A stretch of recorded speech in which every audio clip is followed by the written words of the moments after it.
YouTube channel पे। और आज मैं प्राचीन भारत के इतिहास से सिंधु घाटी सभ्यता से संबंधित महत्वपूर्ण प्रश्न लेके आई हूँ जो सभी प्रतियोगी परीक्षाओं के लिए महत्वपूर्ण है। तो कृपया वीडियो को आखिरी तक जरूर देखें। तो चलिए स्टार्ट करते हैं आज का पहला प्रश्न। तो आज का पहला प्रश्न है, सिंधु सभ्यता की खोज किसने की थी? Alvin, Dayaram Sahni, DP Agrawal, Martin Wheeler. दोस्तों मैं ऑप्शन नहीं पढ़ूंगी, इससे बहुत ज़्यादा ही लंबा वीडियो हो जाता है। तो इसका सही जवाब हो जाएगा सिंधु सभ्यता की खोज दयाराम साहनी ने की थी। ये जॉन मार्शल के निर्देशन पे 1921 में की थी। और सिंधु घाटी सभ्यता कांस्य युगीन सभ्यता मानी जाती है।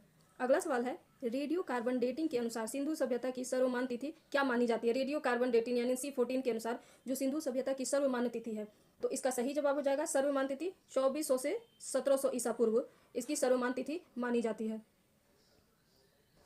अगला सवाल है, सिंधु सभ्यता के किस स्थल से स्वास्तिक चिन्ह प्राप्त हुए हैं? तो जो स्वास्तिक चिन्ह प्राप्त हुए हैं वो हड़प्पा से, जो हड़प्पा के स्थल से स्वास्तिक चिन्ह प्राप्त हुए हैं। और स्वास्तिक चिन्ह जो है ये माना जाता है सूर्य उपासना का अनुमान लगाया जाता है कि सूर्य की उपासना होती होगी स्वास्तिक चिन्ह का। अगला सवाल है, और एक हड़प्पा सभ्यता और से इस यहाँ से और भी कुछ वस्तुएं मिली हैं हड़प्पा सभ्यता से। एक तो स्वास्तिक चिन्ह हो गया, इसके अलावा यहाँ से 6 अन्नागार के अवशेष मिले हैं। ईंटों से बने चबूतरे मिले हैं, यहाँ से ईंटों से बने चबूतरे मिले हैं। और इसकी खोज जैसा कि बताया दयाराम साहनी ने की थी 1921 में। और हड़प्पा कहाँ है? तो ये रावी नदी के किनारे स्थित है। और जो वर्तमान इसकी स्थिति है पंजाब, पाकिस्तान, एग्जैक्टली जो जगह का नाम है मोंटगोमरी। अगला सवाल है, स्वतंत्रता के प्राप्ति के पश्चात हड़प्पा संस्कृति के सर्वाधिक स्थल किस राज्य में से खोजे गए हैं? स्वतंत्रता प्राप्ति के पश्चात जो हड़प्पा के स्थल है वो कहाँ से खोजे गए हैं? तो इसका सही जवाब हो जाएगा पंजाब, हरियाणा, गुजरात, राजस्थान। तो इसका सही जवाब हो जाएगा गुजरात से। स्वतंत्रता प्राप्ति के सबसे अधिक 200 से अधिक स्थल गुजरात से खोजे गए हैं। और इनमें से जो सबसे प्रमुख 3 शहर हैं, पहला हो जाएगा लोथल, दूसरा हो जाएगा सुरकोटदा और तीसरा हो जाएगा धौलावीरा। लगभग 200 से ज़्यादा स्थल खोजे गए हैं। अगला सवाल है, सबसे बड़ा हड़प्पा स्थल भारत में कौन सा है? भारत में जो सबसे बड़ा हड़प्पा स्थल कौन सा है? तो इसका सही जवाब हो जाएगा राखीगढ़ी, जो कि हरियाणा के हिसार जिले में स्थित है। जो राखीगढ़ी है हरियाणा के हिसार जिले में स्थित है।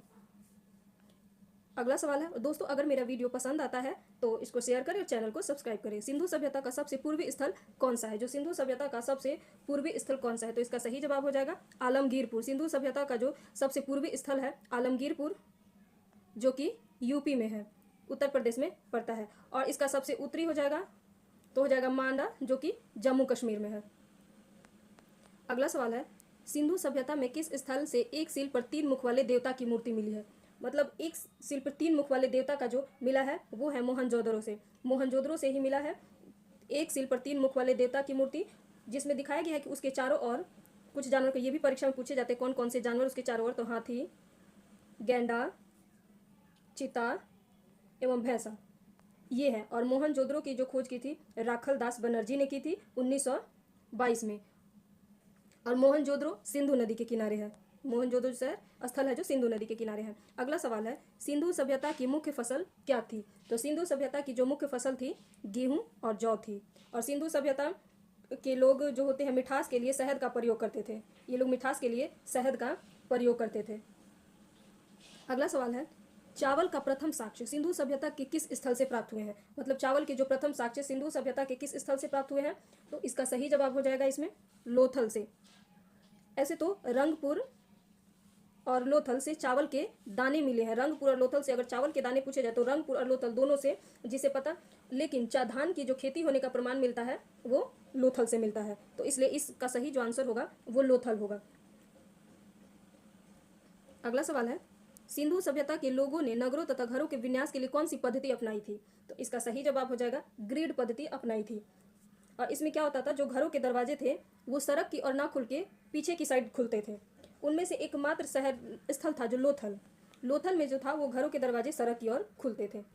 अगला सवाल है, सिंधु घाटी सभ्यता की मुद्रा पर किस देवता की आकृति चित्रित होती थी? जो सिंधु सभ्यता की जो मुद्रा थी उस पर पशुपति, जिसको शिव माना जाता था, ऐसा अनुमान लगाया जाता है कि उनकी आकृति चित्रित होती थी। अगला सवाल है, सिंधु सभ्यता के किस स्थल से मिट्टी से बने हल के साक्ष्य मिले हैं? ये साक्षी नहीं साक्ष्य होगा दोस्तों, टाइपिंग मिस्टेक हो गई है। कि हल के मिट्टी से बने हल का मिला है, तो ये मिला है बनमाली से। बनमाली से मिट्टी के हल का साक्ष्य मिला है। और ये जो है बनमाली कहाँ है? रंगोई नदी के किनारे है। और रविंद्र बिष्ट ने इस स्थल का खोज किया था 1974 में, और ये बनमाली है कहाँ, तो ये हरियाणा में है, हरियाणा के हिसार जिले में। अगला सवाल है, सिंधु सभ्यता के लोग मनोरंजन के लिए किन साधनों का प्रयोग करते थे? मछली पकड़ना, शिकार करना, चौपर और पासा खेलना, इनमें से सभी। तो दोस्तों इसका सही जवाब हो जाएगा इनमें से सभी। इसके अलावा ये पशुओं के बीच लड़ाई, मतलब युद्ध का करके पशुओं के बीच युद्ध करवाते थे, ये भी इनके लिए एक मनोरंजन का साधन था। अगला सवाल है, सिंधु सभ्यता के लोगों का समाज क्या था, कैसा था? तो सिंधु सभ्यता का लोगों का मातृ सत्तात्मक था। वहाँ पे स्त्री की जो मिट्टी की मूर्ति मिली है, इससे पता चलता है कि मातृ सत्तात्मक समाज, इसे अनुमान लगाया गया है कि जो सिंधु सभ्यता का समाज था वो मातृ सत्तात्मक था। अगला सवाल है, हड़प्पा सभ्यता के लोगों में पूजनीय पशु किसे माना जाता था? तो इसका सही जवाब हो जाएगा कुबड़ वाला सांड। जो कुबड़ वाला सांड है उसको पूजनीय पशु हड़प्पा के समय माना जाता था। अगला सवाल है, हड़प्पा में मिट्टी के बर्तनों पर सामान्यतः किस रंग का प्रयोग किया जाता था? तो इसमें इसका सही जवाब हो जाएगा सॉरी दोस्तों, लाल। हड़प्पा में जो मिट्टी के बर्तन थे उस पर सामान्यतः लाल रंग का प्रयोग किया जाता था, और उस पर काले रंग से डिजाइन, अगर डिजाइन किए जाते थे तो काले रंग के डिजाइन किए हुए लाल मिट्टी के बर्तन। तो ये बर्तन का पूछा है तो यहाँ पे लाल रंग होगा, अगर डिजाइन किए जाते तो काले रंग से डिजाइन किए हुए। अगला सवाल है, किस हड़प्पा स्थल से हाथी दांत का पैमाना का साक्ष्य मिला है? दोस्तों ये थोड़ी टाइपिंग हो गई, मिस्टेक हो गई। साक्ष्य मिले हैं जहां से हाथी दांत के पैमाने के साक्ष्य मिले हैं, तो इसका सही जवाब हो जाएगा लोथल से। लोथल से हाथी दांत के पैमाने के साक्ष्य मिले हैं। इसके अलावा घोड़े के अस्थिपंजर, यानी इसे पता चलता है कि उस समय घोड़ा भी था। अगला सवाल है, हड़प्पा कालीन स्थलों में अभी तक किस धातु की प्राप्ति नहीं हुई है? तो इसका सही जवाब हो जाएगा लोहे की जो प्राप्ति हड़प्पा सभ्यता के किसी भी स्थल से नहीं हुई है, बाकी तांबा, चांदी, सोना, इन सब का हुआ है। जो लोहे की शुरुआत, क्योंकि जो हड़प्पा सभ्यता कांस्य युगीन सभ्यता मानी जाती है, और जो लोहे की शुरुआत वैदिक युग से मानी जाती है, उस हड़प्पा सभ्यता के लोग लोहे से परिचित नहीं थे। अगला सवाल है, निम्नलिखित में से किस हड़प्पा स्थल से 3 नगरों के अवशेष मिले हैं? तो किस हड़प्पा स्थल से 3 नगरों के अवशेष मिले हैं? तो इसका सही जवाब हो जाएगा धौलावीरा। धौलावीरा से 3 नगरों के अवशेष मिले, और जो नगरों का आकार था वो आयताकार था, और नगर 3 भागों में विभाजित थे। पहला किला, मध्य नगर और निचला नगर विभाजित किया गया था। और यहाँ पे जो सबसे फेमस था, उन्नत जल प्रबंधन, उन्नत जल प्रणाली की व्यवस्था धौलावीरा से मिलती है। और धौलावीरा कहाँ है? तो गुजरात में। अगला सवाल है, निम्नलिखित में से किस हड़प्पा कालीन स्थल का निचला शहर भी किला से घिरा हुआ था? ये है किस हड़प्पा कालीन स्थल का जो निचला शहर भी था वो किले से घिरा हुआ था? तो इसका सही जवाब हो जाएगा कालीबंगा। जो कालीबंगा स्थल है, वहाँ के जो निचले शहर भी थे जो सामान्य लोगों के रहने के लिए थे, वो भी किले से घिरे हुए थे। और कालीबंगा का अर्थ होता है काले रंग की चूड़ियाँ। यहीं से जोते हुए खेत के प्रमाण, अग्नि पूजा के प्रमाण यहाँ से मिले हैं। अगला सवाल है, निम्नलिखित में से किस पशु का अंकन हड़प्पा कालीन संस्कृति के मोहरों पर, यहाँ पे हो जाएगा मोहरों पर, नहीं मिलता है? तो किस पशु का अंकन जो है हड़प्पा कालीन उस पर नहीं मिलता? हाथी, भेड़, बैल, घोड़ा। तो इसका सही जवाब हो जाएगा घोड़े का अंकन नहीं मिलता। हालांकि लोथल से प्रमाण, लोथल और सुरकुर्दा से घोड़े के अस्थिपंजर मिले हैं, तो इसे प्रमाण है कि उस समय घोड़े रहे होंगे, लेकिन जो उनके जो मोहरों पे अंकन नहीं है घोड़े का। अगला सवाल है, सिंधु सभ्यता के किस स्थल से नर्तकी की एक कांस्य मूर्ति मिली है? सिंधु सभ्यता के किस? तो इसका सही जवाब हो जाएगा मोहनजोदड़ो से। मोहनजोदड़ो से नर्तकी की एक कांस्य मूर्ति मिली है। अगला सवाल है, मनके बनाने के कारखाने का साक्ष्य सिंधु सभ्यता के किस स्थल से मिले हैं? तो इसका सही जवाब हो जाएगा मनके बनाने का चनहुद्रो। चनहुद्रो से मिले हैं मनके बनाने के कारखाने। और इसके अलावा चनहुद्रो के अलावा लोथल से भी इसके प्रमाण मिले हैं मनके बनाने का। चनहुद्रो जो है इसके उत्खनन करता है गोपाल मजुमदार। इसके जो उत्खनन करता है गोपाल मजुमदार, और कब किया था इन्होंने? 1931 में। और ये जो चनहुद्रो है किस नदी के किनारे है? तो ये सिंधु नदी के किनारे। और कहाँ पे है वर्तमान में? सिंध यानी पाकिस्तान। अगला सवाल है, निम्नलिखित में से सिंधु सभ्यता में किसके साक्ष्य नहीं मिले हैं? मंदिर, लोहा, गाय। तो देखा जाए तो इसका सही जवाब इनमें से सभी। लोहे किससे लोग परिचित नहीं थे, लोग पूजा पाठ में विश्वास करते थे, लेकिन मंदिर के प्रमाण नहीं मिले हैं, और गाय के भी प्रमाण नहीं मिले हैं। अगला सवाल है, सिंधु सभ्यता के लोगों का विदेशी व्यापार निम्न में से किन देशों के साथ होता था? जो सिंधु सभ्यता के लोग थे वो, उनका जो विदेशी व्यापार था वो किस किस के साथ होता था? तो इसका सही जवाब हो जाएगा ईरान, इराक, बहरीन, मिस्र, उपयुक्त सभी। इनमें से सभी के साथ सिंधु सभ्यता का व्यापार होता था।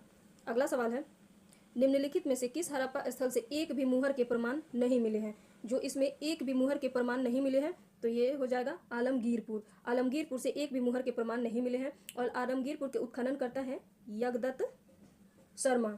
और कब किया था इन्होंने? 1958 में। और जो आलमगीरपुर यूपी में है, हिंडन नदी के किनारे, वर्तमान में जो मेरठ, उत्तर प्रदेश। अगला सवाल है, निम्न में से कौन सा सिंधु सभ्यता का स्थल समुद्र तट पर स्थित नहीं था? इनमें से कौन सा है जो समुद्र तट पर स्थित नहीं था? तो वो हो जाएगा सुरकोट डीजी जो समुद्र तट पर स्थित नहीं था। बाकी सुतकांगेडोर, सुरकोट, लोथल ये सभी समुद्र तट पर स्थित है। और कोट डीजी इसके उत्खननकर्ता कौन है? तो इसके उत्खननकर्ता है फजल अहमद। और इन्होंने कब किया था? तो 1953 में। और ये किस नदी के किनारे है? ये सिंधु नदी के किनारे। और ये वर्तमान में कहाँ पे है? तो एग्जैक्टली जो जगह का नाम है खैरपुर, सिंध, पाकिस्तान।